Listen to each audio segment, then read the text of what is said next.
So I don't know if y'all saw my little teaser on this. This was a little probably 60s Trade-O-Ree up in New England. And if you notice on the right-hand side, the nice neckerchief and then the flap on his shirt. And so going through these things, I think we find out that we think we know, but trading has been going on pretty seriously for a while. But we have also had the relationship issue with the Boy Scouts of America, the Order of the Era, National Away Committee, patch traders in general getting along. So I thought I'd start out what I thought would be about the beginning. So this is from the first issue of the Trader magazine, Mike Diamond put out.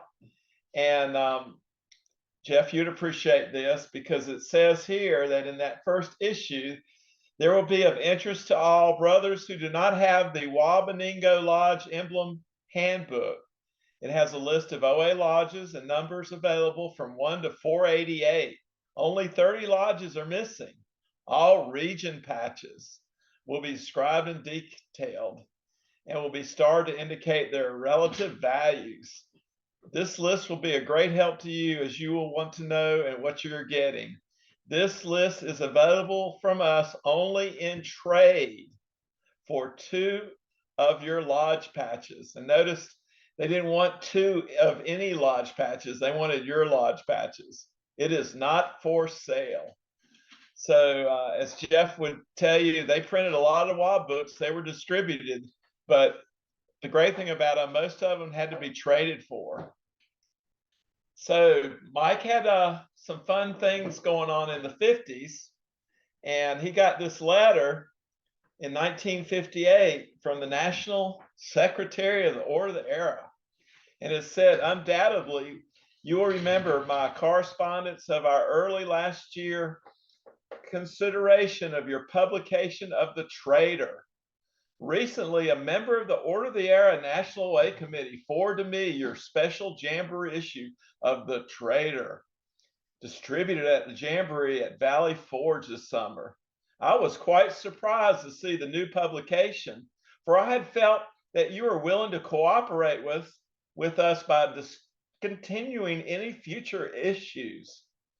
In transmitting this issue to me, the National Committee member indicated that you had said that you had received correspondence and that I had not specifically requested that you discontinued its publication. For this reason, I'm writing to you specifically to ask you to immediately discontinue any future publication of this bulletin. And he goes on to say that he felt, that they ought to cooperate. So if we all think we're a little out there, I can't imagine what was going through Mike's mind when he got this letter. Why was there so much animosity about patch trading? Well, it showed up because Mike wrote a wonderful letter back that I won't go into, but luckily he did not discontinue the Trader. But they did in a later issue talked about swapping, and it reiterated the national policy on patch trading from the National OA Bulletin. Scout executives across the country request that collectors of patches do not write to council offices for help and information on patch trading. Swapping and collecting of patches has become a hobby for a number of airmen. While there is nothing wrong with airmen swapping and trading on a friendly person-to-person basis with other members of the Boy Scouts of America, there are a few who spoil the hobby for others. Your national committee believes that swapping it on a fair and friendly basis is okay, but we are definitely opposed to any form of commercialization in the patch collecting. A number of lodges have made rules prohibiting the trading of their patches. Some fellows seem to go hog wild on patch trading. Unfortunately, some adults take advantage of boys and go all out to complete their collection. Let's keep swapping on a friendly, fair, and sensible letter to the end that makes officials will not have to make rules and regulations to control this hobby. So far, it has not been necessary to put controls on stamp collecting. We even have a stamp collecting merit badge. Let's use some common, ordinary horse sense on swapping. And this is from 1960. So you may guess where some of the attitudes in collecting came from. All right, this one didn't show up very well, but basically it was a discussion in the Trader about different kinds of traders. And I like this one. The Get Rich Swapper is from the backwoods. He is a lover of beast and has a cage full of horned toads which sell for $150 each. Special sale after lights are out. So if you don't remember, I don't know if it was 37 or 50 or 53, but the big swap item was horny toads. You could get anything, and supposedly those horny toads were called baby dinosaurs. And so I guess going back to the first days of trading, there were some people that kind of elaborated beyond what was really the truth. So I don't know if this is where all this came from or not, but there you go. And then it goes on to talk about how the color swapper puts on his solid embroidered patch down, figures 5 of your 4 color patches plus 2 throw-ins equal to his 12 color patch. Oh, and then you've got the neckerchief swapper that has only 1 patch is a foot long. This is traded by the inches and is precious. So we've been made fun of quite a bit by many people that have been watching our hobby. But you know what? There were times that Trade-O-Ree started to occur and people started finding out that you can't always trade for everything that you need. And here's one of these events from the mid 60s, I believe, same event that the first picture was out of. And if you notice in the background, you've got some nice 446 and real nice cut edges. So the reality of it is people were buying and selling, even though most of us that went to Trade-O-Rees in the early 70s, most of the operations there were trading. And I can remember trading for a beluga flat with Dave Lubitz, which was quite a show that night because it was quite a pile, but I got it. And he got it quite a pile. All right, here's another show in New England that you see that we brought along kids along with us, just like we do on Trade-O-Rees now. And then I won't jump into this because this could be a whole presentation by itself. But once you found that you were at Trade-O-Rees or you were at national events or you were at the Jamboree and you were a member of the Trader, you realized that you had to come up with something we called the needs list. And boy, I saved every one of those. And for most of us, by looking at these need lists, hopefully that would mean that we could put a trade together. But if you got a need list from someone like Marv Gershenfeld, you'll notice some of his needs. You must know that most of these must have had a lot of value. And so if you look on here, you see stuff that he needed. He didn't need much, but you know, you look down here, you've got the Wakota felt, 375 sateen. You've got 511 F1. And most of us, you know, we knew of certain patches being rare and valuable, but if Marv Gershenfeld needed a 70R felt or a 73 sateen Brotherhood or Vigil, you knew that had to be a very good patch. And as you can see up there on the right, there's this 272 sateen that, as we all know, have brought some very big money along with the 4 chenille. So I'd love to put together, if these all existed in one place, what the monetary value of Marv Gershenfeld's needs on this sheet would add up to be. So that's a little bit about how we got to a list. And so what I'm going to do, thanks to you guys, we have Jim Goldtrip, Bob Siklowski. We've got Jeff Morley has given us some lists. So the easiest thing I can think of is that y'all need to pitch in and you can comment on it, because what I'm going to do is just try to show you without having to go through the whole list, kind of a transformation of how lists looked like back in the day. All right, so as we all know, collectors do pass away or get out of the hobby, and typically those patches are given to somebody that can't really trade them. So some of the first lists that came out just were auctions. And here in this sale that Jeff gave me, you can see they just grouped lots together. Is that how it works, Jeff? Yeah, I thought this was an interesting list, Johnny. It was, in today's parlance, we would call this a set price sale. Only the set prices were these bundles or groups of flaps that the seller picked out, and he made a point of saying that excuse me, that you couldn't cherry pick out of any of the lots. You had to buy the whole lot. And going back and looking at the OA lists in particular, it's like, okay, I'll take every one of those at the price you're asking for. Yeah. What year was this? I think 68, Jeff. What, don't you think? Yeah, right around 1968. Was this Russell Swenson's list? Yeah, but there were 3 different lists in there. Mm-hmm.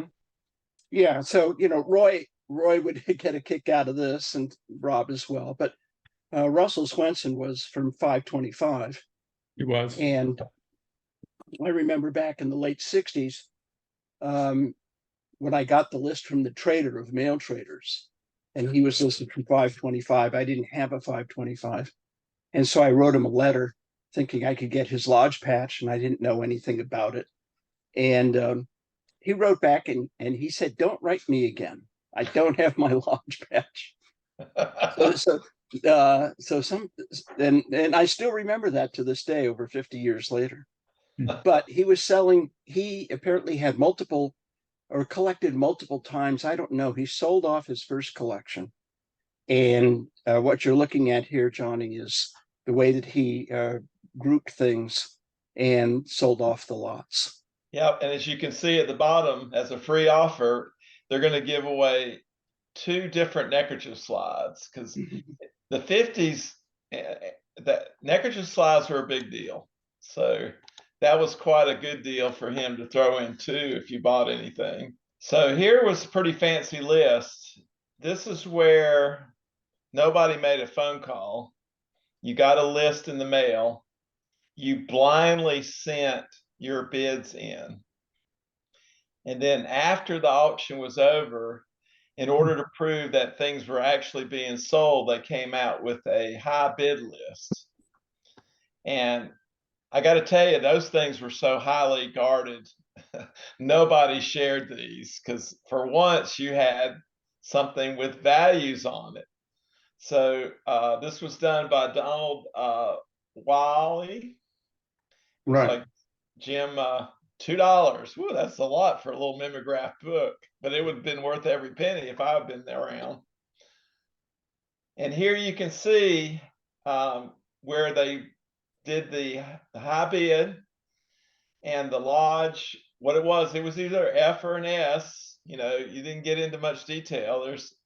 There's a P, and most of that one they did pretty good. There's a 15 that brought $10. That was a lot of money back that day. And there's a 68. It was pretty tough. Jeff, do you remember any other issues in this that caught your eye that went low or high? Did he have a 47R? No, that's coming up. Okay, that one's coming up. Yeah. Yeah. So it looks like go ahead. This was a big collection, and it was a standard number collection of the day. And so you can see one issue for the most part from each number. But there was a couple of things that stood out to me, Johnny, on all of this, particularly looking backwards from where we are tonight and where the hobby is now. back 50 years ago, there weren't a whole lot of issues that had been produced by OA lodges. And so the listings of the day didn't list things with numbers. They didn't say F1, F2, F3 or S1, S2, S3. There weren't enough patches issued to warrant expanding the cataloging numbers of patches on that level. So you see the lodge number and you see X or you see R or whatever it is, or F, and maybe a little bit of color is put in there to help you figure it out. Yeah, this guy had color. He went through a lot of trouble on this list. Yeah. And you notice, So it's a simpler matter. And if I could make one other comment, sure. particularly for our fellows on the phone that don't collect OA, or and our friends from Canada and stuff, they patiently stand by and watch us beat our brains in on all the OA stuff. But one of the reasons I think that OA really took off as the collectible in the US is because the numbering system of the lodges created an ideal way to make lists. You know, Yeah. if you compare on lists, and Johnny, we've talked about this years ago, how it seemed that almost OA collecting was perfectly suited for the computer age. Yep. Because you could catalog everything with a few numbers, a letter, and a number. And then everyone supposedly knew what they had. And you couldn't do that with Jamboree, or you couldn't do that with district badges from Canada or the UK or any of that other kind of stuff. Didn't lend itself to this type of concise and precise cataloging. And I think that really provided a fertile ground for not only number collecting to take off, but then also the sale of these collections you're speaking of, Johnny, over time, because you communicate without pictures what you had. Look at another list from Russell. This goes to 1970. These are pretty detailed lists for 1970. And he gets into the fact that because a patch might have sold for 15, 20, or 70, or even 100, this almost only represents the value to the winning bidder, not the true value.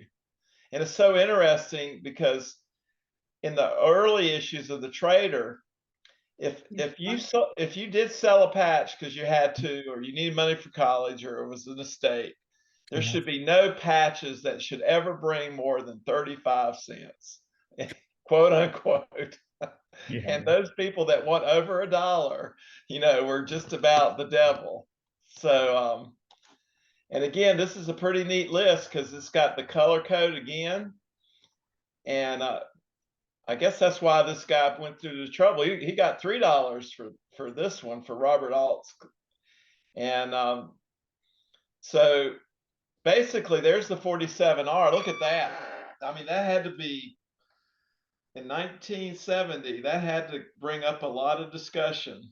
$112 for a Boy Scout patch. Awesome. And it did. If I could just say one thing about that. Yeah, older prices from like 50 years ago. Yeah. The 47R was the first patch I was aware of, and I think maybe anyone else was too, that sold for over $100. And it wasn't a flap, which was even more mind-boggling for that. And there was a buzz throughout the entire patch collecting world about that. By the way, that 112.50 is the equivalent of $873 today. You beat me to the punch. I just looked that up myself. So what you're saying is, if you bought one in 1970, 50 years ago, counting inflation, you haven't made any money on it. Is that what you're suggesting? We talked about Bill Price's book a few weeks ago. And even though Bill Price's book made it very easy, this book was done about 6 months to a year. And this gentleman's mother went through and hand drew all the lodge patches.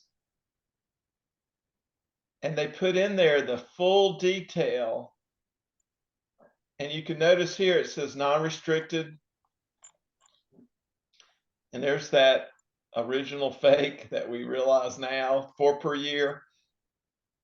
And I actually met the gentleman whose mom did this. This book, she spent a ton of time preparing this book, and the book, I don't know what the price was. It was high.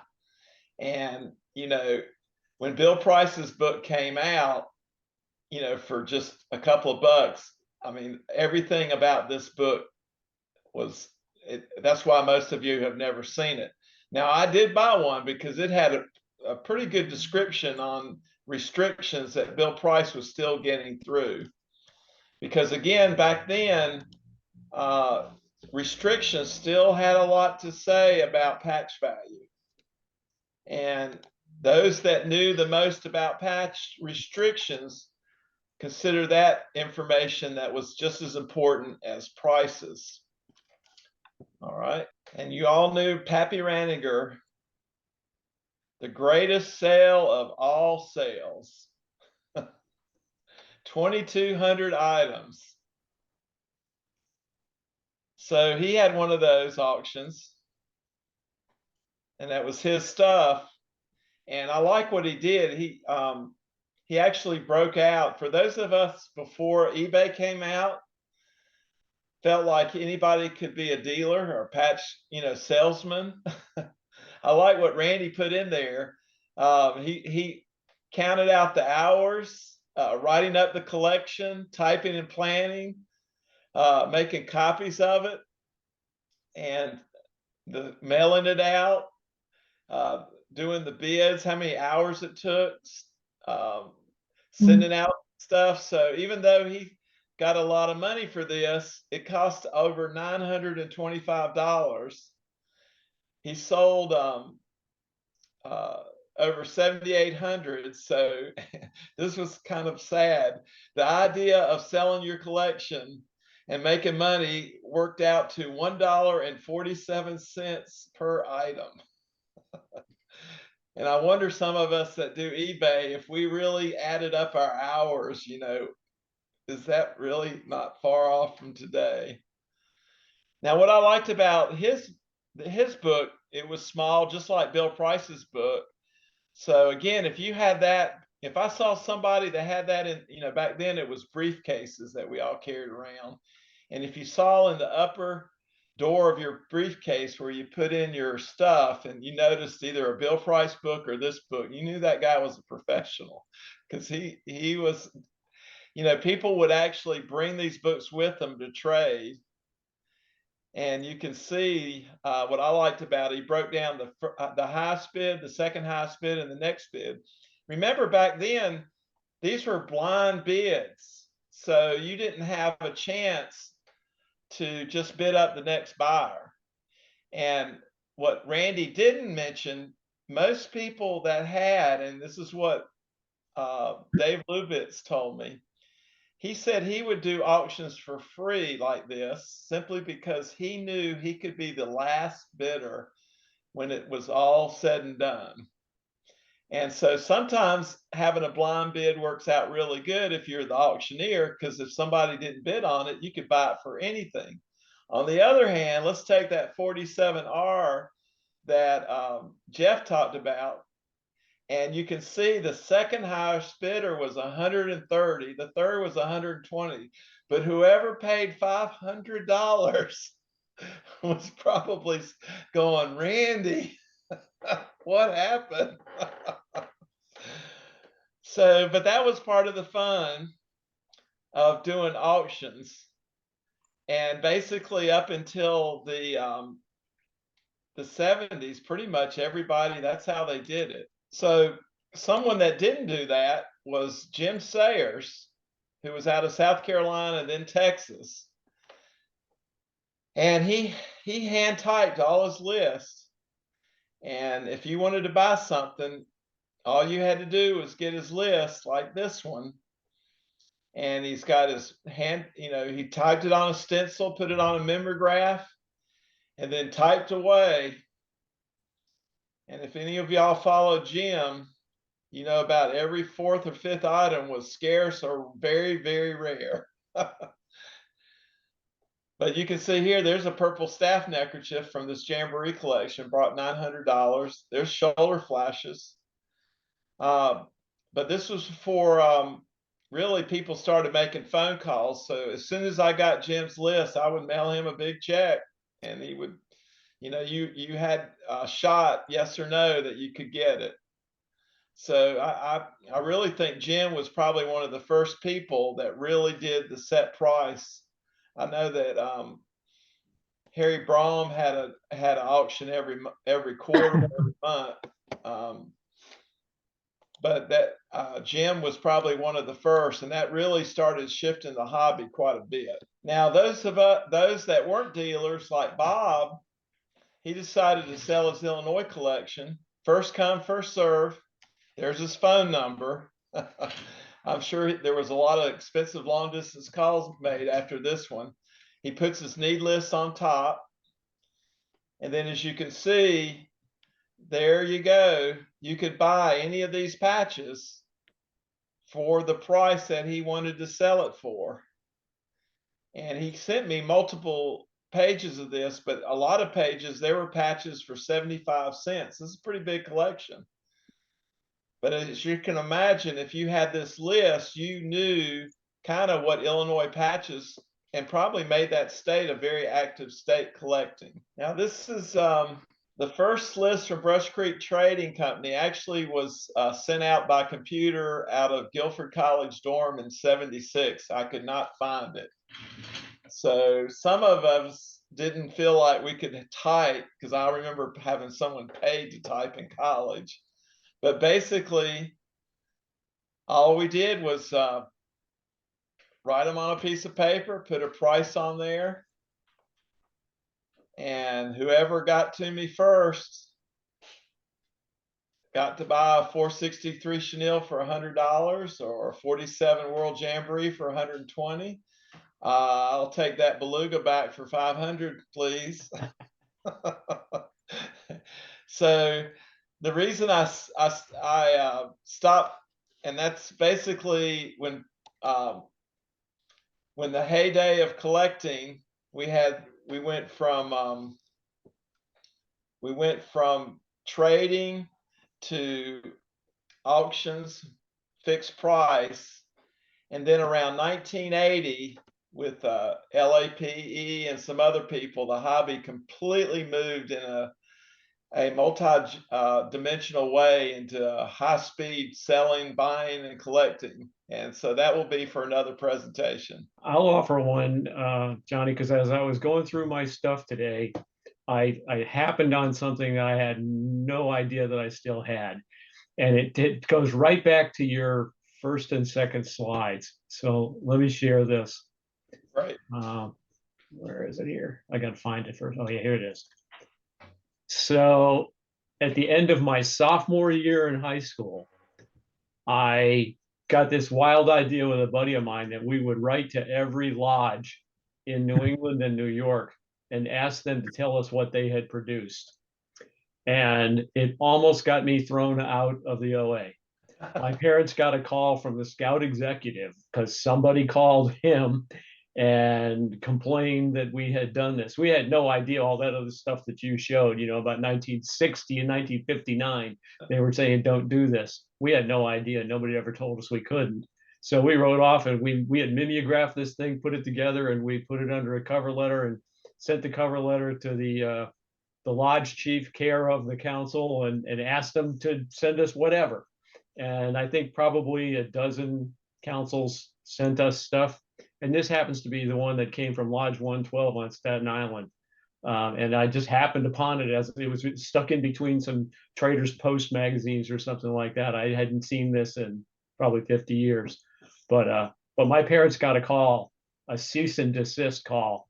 If he wants to ever be in the, and I had just made Brotherhood, you know, a year before, and we were a 2 per life, no trading lodge flap, one at Ordeal and one at Brotherhood. But we had a neckerchief patch, diamond shape, that you could trade, and I was trading away, and this is what almost got me thrown out of the OA. You renegade. Yeah, we were such naive young men. I was 16.